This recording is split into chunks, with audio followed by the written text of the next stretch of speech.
সময়কে প্রশ্ন করেছিলাম, আমার অপরাধটা ঠিক কোথায় ছিল। সময় তখন মুচকি হেসে জবাব দিয়েছিল, তোমার অপরাধ একটাই, তুমি মানুষ চিনতে ভুল করেছিলে। সত্যিই তো, জীবনের সবচেয়ে বড় ভুলগুলির একটি হলো ভুল মানুষকে আপন ভেবে ফেলা।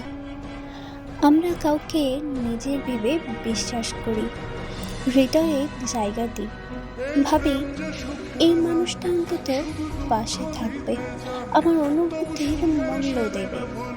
কিন্তু অনেক সময় বাস্তবতা ভিন্ন হয়। কিছু মানুষ আমাদের ভালোবাসার সরলতা আর বিশ্বাসকে ব্যবহার করে, ঠিক যেন একটা টিস্যু পেপারের মতো। যতক্ষণ প্রয়োজন ততক্ষণ ব্যবহার করে, তারপর কোনো দ্বিধা ছাড়াই ছুঁড়ে ফেলে দেয়।